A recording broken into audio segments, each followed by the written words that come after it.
Bonjour à toutes et à tous. Merci beaucoup Pascal pour cette transition. Je m'appelle Hélène Bougouin et je suis là pour vous parler encore de permaculture en milieu agricole, notamment de formation et de transition. Je suis sur le plateau avec Leïla Chakroun, qui est membre du comité de l'association Permaculture Romande et également doctorante en sciences de l'environnement à l'Université de Lausanne. Bonjour Hélène, bonjour à tous. Donc je me permets aussi de te présenter pour ceux qui ne te connaissent pas encore. Donc agronome de formation, collaboratrice scientifique au FIBEL et permacultrice diplômée aussi, quelque chose qui est aussi important aujourd'hui. Et donc c'est avec ces différentes casquettes en fait que toi tu as organisé avec la Maison Jurassienne pour l'agroécologie cette formation dont elle parlait juste avant, Véronique. Et donc c'est des cours qui sont assez uniques, je crois, en Suisse, hein, vraiment d'adapter la permaculture aux professionnels du milieu agricole. Et du coup, avant de revenir plus spécifiquement sur ces cours-là que tu co-organises, je me disais peut-être on peut juste repasser un peu la tendance actuelle de la permaculture. On a vu en fait ce concept émerger plutôt pour les zones rurales, plutôt pour la pratique agricole. Puis en fait récemment, entre autres peut-être avec le film Demain, elle a touché plutôt un public citadin. Elle a été plutôt appliquée, appropriée en zone urbaine, dans des petits jardins, sur les balcons, etc. Et donc ça, à mon avis, c'est quand même un gain, qu'il y ait plus de personnes qui s'intéressent à ce concept. Mais ça a créé, il me semble, en fait, des idées un peu fausses sur la permaculture qui seraient en fait applicables que pour du jardinage, hobby, par des citadins. En Suisse, en tout cas, on a cette vision-là qui s'est développée, j'ai l'impression. Oui, voilà, c'est peut-être spécifique aussi au milieu suisse. Et voilà, du coup, il y a cette tendance-là qui fait que y avait besoin en fait d'un cours qui soit spécifiquement adapté au milieu agricole. Je pense qu'il y avait une sorte de dichotomie qui est née. Et du coup, de vraiment promouvoir la permaculture comme quelque chose qui peut quand même apporter aux professionnels de l'agriculture aujourd'hui. Et donc, je crois qu'on partage aujourd'hui cette vision, en tout cas tous les deux, que la permaculture elle devrait s'affranchir en fait de cette dichotomie urbain, rural ou bien citadin, agriculteur. Donc, nous deux, on a suivi en fait cette formation initiale de permaculture qui s'appelle certificat de permaculture, certificat de design en permaculture. Moi, j'ai plus l'habitude en anglais. Qui est normalement de plus ou moins 2 semaines. Et voilà, c'est une formation très intéressante, hyper importante aussi pour le réseau que ça ouvre. Mais c'est vrai que elle est sûrement pas adaptée aux professionnels de l'agriculture, en tout cas pas à ceux qui pratiquent la terre au quotidien. Et du coup, moi, je me demandais comment tu avais réussi, j'imagine en collaboration avec cette maison jurassienne pour l'agroécologie, à adapter le contenu des cours déjà, pour que ça parle à ce type de public, mais aussi à peut-être modifier un peu les méthodes d'enseignement.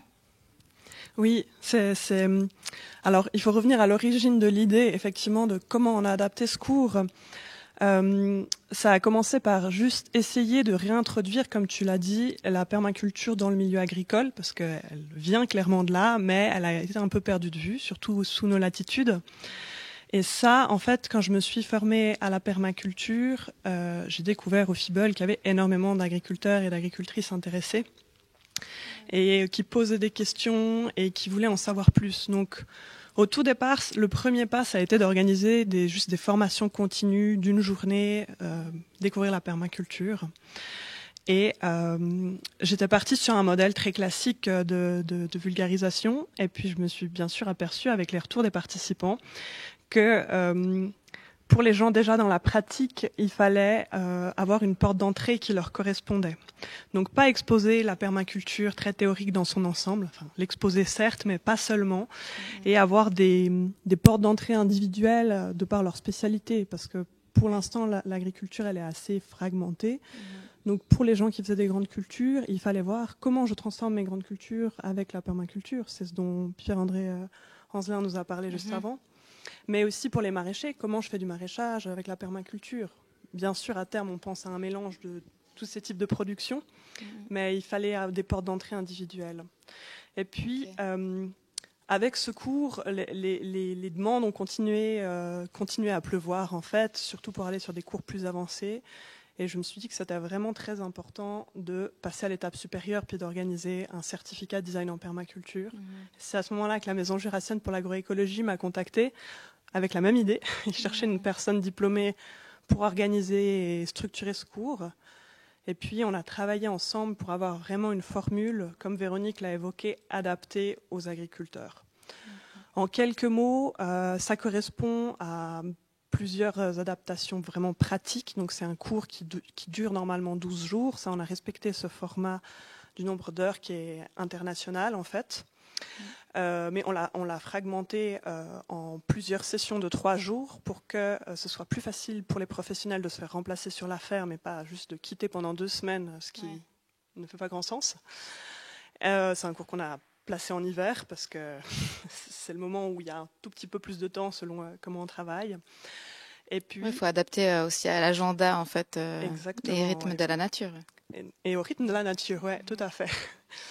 Au niveau des intervenants également, on a choisi des personnes qui connaissaient bien le milieu agricole, qui étaient soit elles-mêmes agricultrices et agriculteurs, soit qui étaient agronomes ou qui avaient une bonne connaissance pratique, pour être sûr qu'on n'allait pas redonner les bases des bases qu'on voit dans les cours que toi et moi on a suivis et qui passeraient vraiment au-dessus de la tête du public agricole qui pourrait décrocher un peu de la formation. Ouais. Et puis la dernière spécificité importante, pour encore une fois faire gagner du temps, Véronique en a parlé, c'est que le travail de design, de conception, qui normalement dans un cours certifié de permaculture, il se fait sur le lieu qui nous accueille. Donc toi, je crois que tu avais fait le cours à Cernier. Oui, chez Daniel Rouillet. Chez Daniel Rouillet, voilà, vous aviez travaillé sur son projet à elle. Oui, c'est ça, ouais. On a choisi donc pour ce cours dans le Jura que chaque participant pouvait travailler sur son propre projet. Donc ils prennent déjà une longueur d'avance et la première application de design qui se fait, c'est déjà sur son projet. Parce qu'il y a un bon coup d'accélérateur pour démarrer la transition. Donc les Anzelins, en fait, ils avaient commencé à redesigner leur ferme grâce à ton cours, enfin vraiment avec les personnes. C'est avec ce cours, oui. On commence, en fait, on fait un petit bout de design entre chaque session. Donc il y a les premiers cours, introduction à la permaculture, l'eau, les premières bases. Et puis ensuite, il y a un mois qui s'écoule pendant lequel ils font observation et bordure sur leur ferme. Et là, ils commencent à prendre des notes et à s'approprier cette méthodologie de design. Ensuite, on a de nouveau une session de cours où on apprend des choses plus techniques sur l'agroforesterie, sur le sol, sur les grandes cultures et les animaux en permaculture. Et puis, hop, ils retournent chez eux travailler sur les éléments. Donc là, je suis en train de dérouler au Prédim. Okay. Pour finir avec un design qu'ils vont présenter devant tous les participants pour recevoir des feedbacks. Et puis, le design, ensuite, il va continuer encore longtemps. Hein. C'est pas au bout de 4 mois que tout est parfait, mais ça permet de donner vraiment un élan et pas de se retrouver avec une formation et ensuite on est chez soi puis on doit faire tout seul. Ouais. C'est moins enthousiasmant. Ah oui, super. Moi, ce que je trouve intéressant là, c'est vraiment qu'il y a des interactions assez fortes entre le bio et la permaculture. Et je pense que c'est un des risques, en fait, c'est que la permaculture se développe en parallèle du bio aujourd'hui. Et on pense ça comme 2 mouvements séparés, alors qu'en fait, c'est plutôt, il devrait avoir un mélange et des apprentissages mutuels pour aller dans une direction commune, en fait. Et puis, ce qui est intéressant peut-être à soulever aussi, c'est que le premier cours certifié de permaculture, il a eu lieu en 1988 en Suisse allemande, qui sont un peu les pionniers de tout dans ce domaine-là. Et c'était sur la plus grande ferme biologique de l'époque, à Rheinau. Et donc, c'était directement, en fait, une sorte de collaboration entre le bio et un peu plus peut-être d'idéalisme mais aussi de scientifique, enfin, tout ce qui est microbiologie du sol, association de plantes, etc. Donc, je pense qu'il y a vraiment quelque chose à faire sur cette collaboration bio-permaculture pour pas que ce soit séparé dans la pratique. Et ce qui me questionne aussi avec ces cours de permaculture qui sont, je pense, hyper importants aujourd'hui que tu organises, c'est comment toucher aussi les publics qui ne vont pas s'inscrire de manière volontaire à ces cours. Et Est-ce qu'il n'y aurait pas quelque chose à faire en fait au niveau de la formation de base en fait pour agriculteurs? On sait que les CFC de 3 ans par exemple, il y a encore peu, ça bouge quand même, hein, ça bouge parce que je crois qu'en troisième année ils peuvent choisir un cursus complètement bio, mais ça reste un choix qu'on fait très jeune, qui nous place entre guillemets soit dans un camp, soit dans l'autre. Et ça c'est dommageable en fait à la transition écologique. En plus ils soient dans la même école et un peu séparés l'un de l'autre parce qu'ils ont fait des choix différents hein, au niveau peut-être des valeurs ou de leur héritage, voilà, de leurs parents, etc. Et je te lance là-dessus parce qu'en fait, j'ai entendu des projets super intéressants qui se passent sur ces écoles d'agriculture, mais pas au sein des cours, en fait. Donc en parallèle. Et il y a un truc qui se passe sur les terrains, en fait, parce qu'en fait, ces écoles ont des terrains autour, des terrains d'expérimentation. Et à mon avis, en fait, il y a moins de pression économique, de rentabilité, de productivité. Et du coup, il y a peut-être plus de place pour l'innovation un peu plus radicale, si on veut, innovation socio-écologique. Et j'ai entendu parler justement à Agrilogie Marcelin, donc à Morges, où il y a 2 petits projets qui ont vu le jour en collaboration avec différents acteurs dont tu fais partie. Est-ce que tu peux revenir peut-être sur ces projets, nous dire un peu l'émergence, enfin voilà, c'est quoi ces projets? Bien sûr. Tu parles de Biodiverger et Permajardin. Oui, c'est ça, Ouais. voilà. Oui, tout à fait. C'est des projets donc effectivement qui sont implantés sur le site de Marcelin qui appartient au service de l'agriculture du canton de Vaud. Pour que les gens puissent visualiser ce que c'est, ces projets, en fait, ils sont vraiment ancrés sur des terrains de parcelles différentes. Le Biodiverger, il existe depuis 2013 et en fait, c'est un demi-hectare qui était vraiment là pour explorer d'autres façons de faire de l'arboriculture. On a 2 dispositifs. L'un d'entre eux, c'est un verger maraîcher, agroforestier maraîcher, où on va avoir des arbres fruitiers, des planches de maraîchage, et puis aussi des haies et de la biodiversité sauvage, on va dire. Il y a de la biodiversité cultivée et de la biodiversité sauvage. Ça, c'est commercialisé? C'est commercialisé, oui. Les productions sont commercialisées, oui, pas la biodiversité, pour préciser. Donc ça, c'est la plus grande partie, c'est ça. Donc on a un design qui reste encore assez classique, c'est mécanisable et mécanisé d'ailleurs. Et puis il y a une petite partie qui s'appelle verger épicerie, qui ressemble en fait à une forêt jardin. On va avoir quelque chose de très étagé, de beaucoup plus mélangé, et qui doit être entretenu et récolté sans mécanisation en fait. Et puis ça, c'est vraiment des expérimentations qui sont parties autour de l'arbre. Et ensuite, en 2017, donc quelques années après, on a eu la chance de développer un autre projet sur cette fois-ci une parcelle de 2,5 hectares avec des bâtiments, des tunnels, bâtiments de stockage, etc. Donc là, on est plus sur un modèle de micro-ferme. On a une cohérence d'ensemble. Où on va être aussi principalement sur du maraîchage, micro-maraîchage, un peu à la Jean-Martin Fortier, avec un travail de pointe sur la mécanisation manuelle, le low-tech, ce genre d'instruments pour faciliter le travail, même en se passant d'énergie fossile. Et puis également des arbres, puis des interactions avec des animaux qui viennent d'une autre ferme et puis qui transitent entre les deux. Mais quand tu dis micro-ferme, tu t'entends pas juste la taille de la ferme. En fait, il y a vraiment. Est-ce que ce serait pas là l'application de la permaculture au milieu agricole? Enfin, c'est quoi que tu entends exactement par micro-ferme? C'est une très bonne question. Effectivement, c'est pas juste la taille. Donc, 2,5 hectares, c'est une toute petite ferme, ça c'est certain. Ouais. Ce que je voulais dire, c'est 2 choses. Il y a effectivement, c'est pas comme le biodiverger qui a une parcelle et qui ne pourrait pas se suffire à lui-même. Il est travaillé par un agriculteur, Théo Grossenbacher, qui vient de chez lui et c'est vraiment juste un extrait d'une ferme. Le permajardin, il est aussi en contact avec une plus grande ferme. Cette fois-ci, c'est Victor Bovy qui s'en occupe. Mais c'est une unité qui pourrait avoir sa cohérence et fonctionner, certes en contact avec des flux de matière, pas de façon autarcique, hein, bien sûr, mais comme une entité économique et agronomique propre. Et qu'est-ce que c'est qu'une microferme? C'est vrai que je pense que c'est la rencontre de la permaculture et du monde agricole. Il n'y a pas une définition toute claire comme en France, où il y a le modèle du bec et loin qui a donné des unités qui sont vraiment semblables et puis du coup qui sont définissables de façon très simple. On a beaucoup plus de variété, de diversité en Suisse.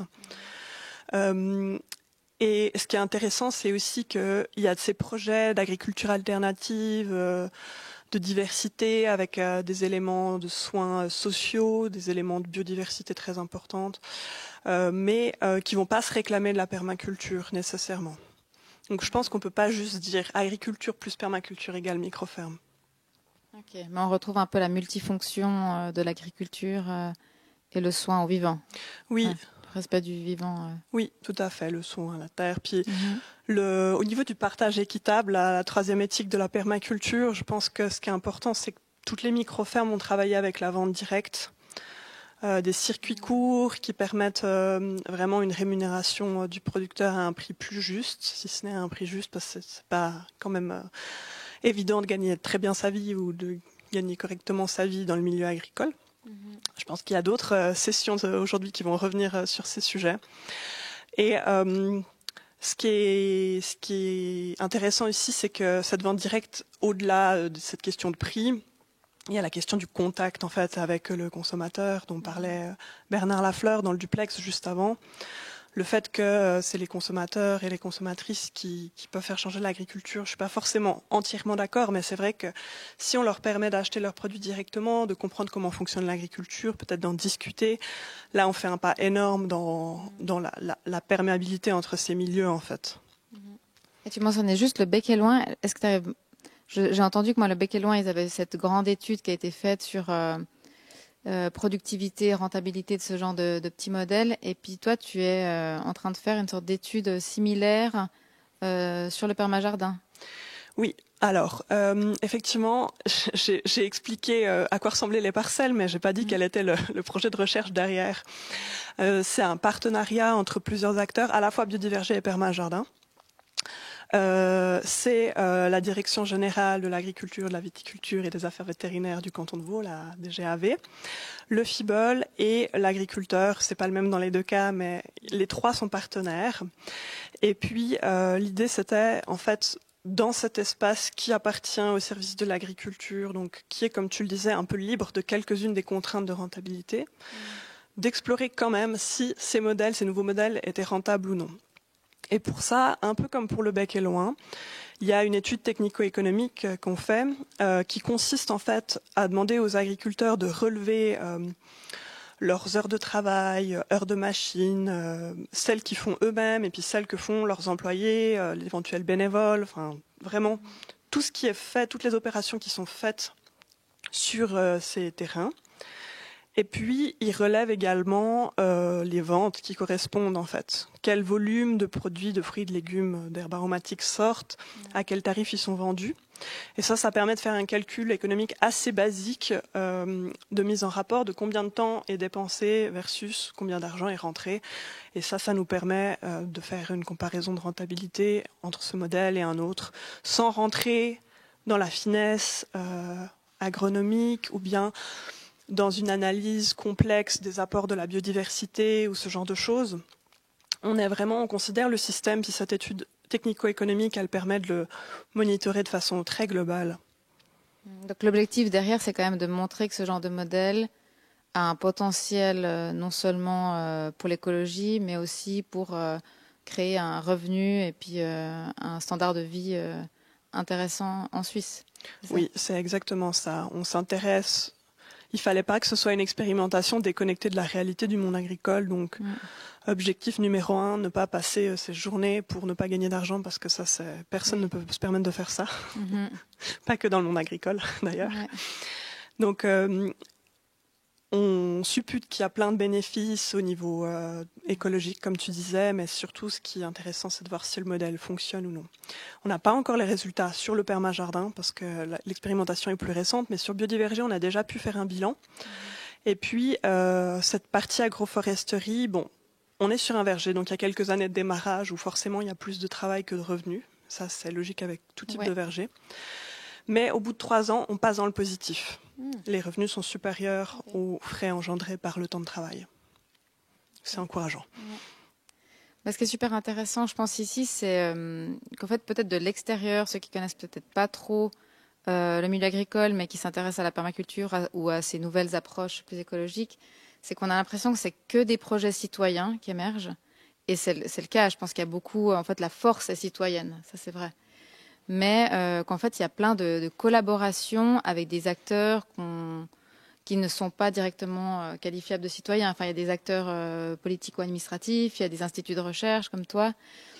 Et moi, je pense que c'est vraiment la clé, en fait, pour accélérer la transition agroécologique aujourd'hui. C'est vraiment de dépasser ces purs projets citoyens qui sont hyper intéressants dans ce qu'ils expérimentent sur des petites surfaces, mais qui vont pas suffire, en fait, à faire vraiment embarquer toute la société, en fait, vers un nouveau modèle. Oui, c'est ça. C'est la proposition de modèle, en fait, qui est différente Ouais. si on a plus d'acteurs impliqués. Mm-hmm. Oui, et du coup, le modèle change un peu. Peut-être il est moins radical, si on veut, mais il n'est pas moins intéressant. Et je pense que c'est ça, si on parle de la DGAV qui collabore avec un agriculteur bio, qui collabore avec un institut de recherche biologique, on tient vraiment quelque chose, on tient une clé en fait de la transition, à mon avis, pour vraiment accélérer cette transition. Et puis du coup, ça me fait penser à un autre projet qui est aussi une sorte de collaboration un peu inattendu, peut-être, on pourrait dire, qui n'est pas directement lié à la formation, mais qui est intéressant, je pense, à souligner ici, c'est qu'en fait, il y a l'OFAC, dans l'Office fédéral de l'agriculture, qui a récemment en fait contacté l'association Permaculture Schweiz, donc l'association, la plus grande association de permaculture en Suisse, qui est née en 1991. Et en fait, ils ont collaboré. Pourquoi? C'est parce qu'en fait, il y avait de plus en plus d'agriculteurs inspirés par la permaculture qui n'arrivaient plus à déclarer leur surface pour toucher les paiements directs.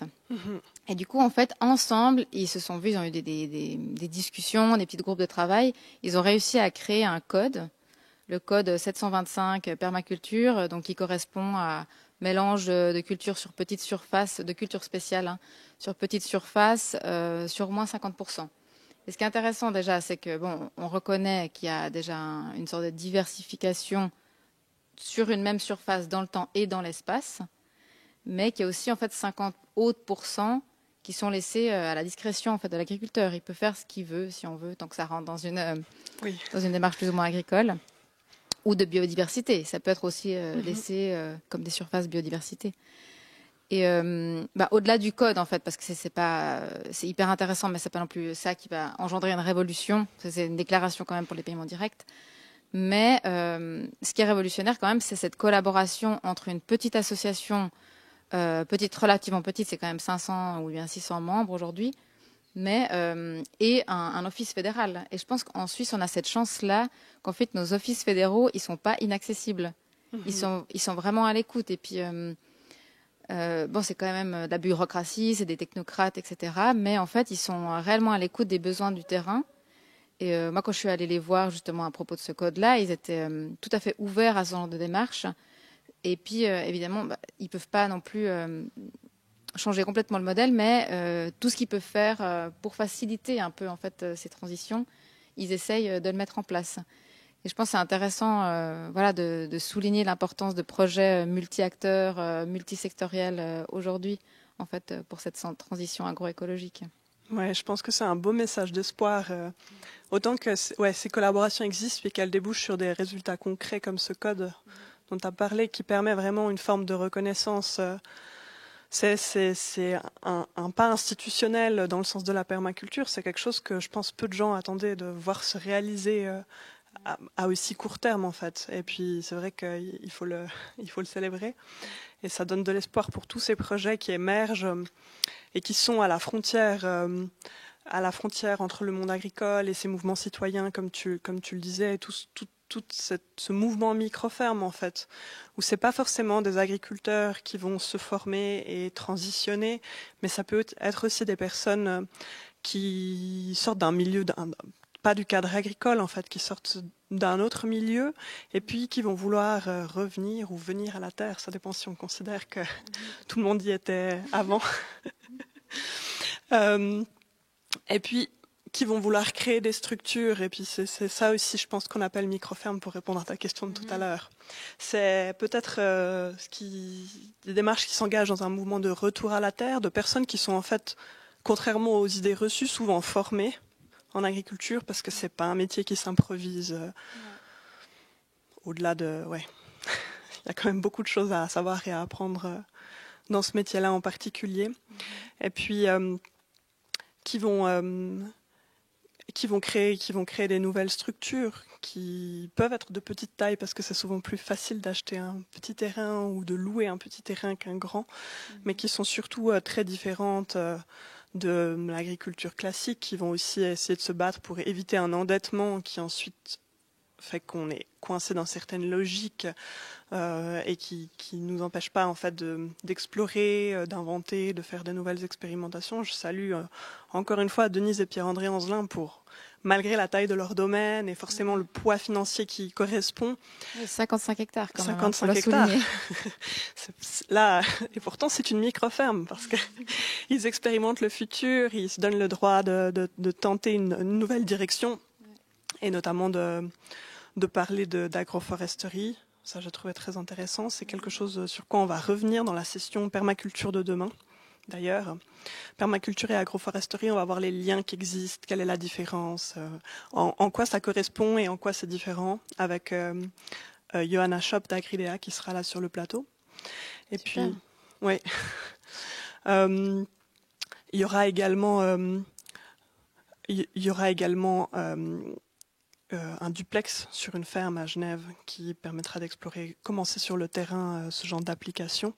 Qui justement redonne de la place à l'arbre dans la démarche. C'est exactement ça, redonner de la place à l'arbre. Quel que soit ce qu'on a déjà en place, quelle que soit la surface à disposition, comment on remet l'arbre et toutes ses fonctions et tous ses potentiels au cœur de l'agriculture en fait. Ça va faire très plaisir à ma collègue qui est spécialiste de l'arboriculture au FIBOL. Mais l'arbre, c'est vraiment en train de prendre une place de plus en plus importante. Et puis, je ne sais pas si c'est quelque chose que tu as vu aussi sur un exemple ou un autre, peut-être l'importance de l'arbre pour les gens qui pratiquent la permaculture. Oui, alors on voit quand même beaucoup de ce qu'ils appellent les forêts-jardins émerger. On peut citer par exemple Hubert de Kelbermatten qui a réellement une sorte de jungle, jungle agricole vers Sion. Ou bien Colin Pilet qui est aussi un petit projet où ça ressemble presque plus à des bosquets en fait. Même visuellement, c'est un peu... Et puis je pense que là, il y a peut-être encore des trucs à faire culturellement. Il y a peut-être des blocages culturels à des nouveaux paysages qui émergent en fait avec cet arbre-là. Oui. Qui de l'extérieur en fait, ça change en fait de ces monocultures en ligne. Donc il y a peut-être aussi des trucs à faire. L'arbre, oui. Qu'est-ce que ça provoque en fait au-delà de écologiquement. Oui, c'est très intéressant parce qu'effectivement il y a cette qu'est-ce qu'on voit et qu'est-ce qu'on imagine, comment on se projette dans l'agriculture, c'est quelque chose d'important. On sait qu'il y a déjà un décalage entre ce qui existe réellement et ce que les citoyens, les consommateurs imaginent. Mais il y a aussi un décalage entre un futur possible et puis ce dont les agriculteurs ont l'habitude pour l'instant. Ouais. Merci beaucoup Leïla pour cet échange. Merci à toi Hélène. C'était vraiment passionnant. Tout ce qu'on a évoqué aujourd'hui, vous allez retrouver plusieurs liens qui seront disponibles sur le site bioagri.ch. Et puis, pour continuer à parler de permaculture, comme je vous l'ai dit, moi, je vous retrouverai sur ce plateau demain à 10h également. Le thème permaculture est toujours au même moment. Et puis, là, vous allez pouvoir rester en ligne avec nous. On va passer sur le prochain thème, qui sont les plantons et le maraîchage. Et ça va démarrer avec un duplex sur la ferme de la Lizerne à Dizy, avec quelqu'un qui aussi expérimente un peu la permaculture, mais je ne pense pas qu'il en parlera dans ce sujet-là. Merci beaucoup à vous pour votre attention et votre présence, et puis au plaisir de vous voir en vrai à une occasion ou à une autre, sur une micro-ferme ou sur une grande ferme en transition, quelque part en Suisse romande.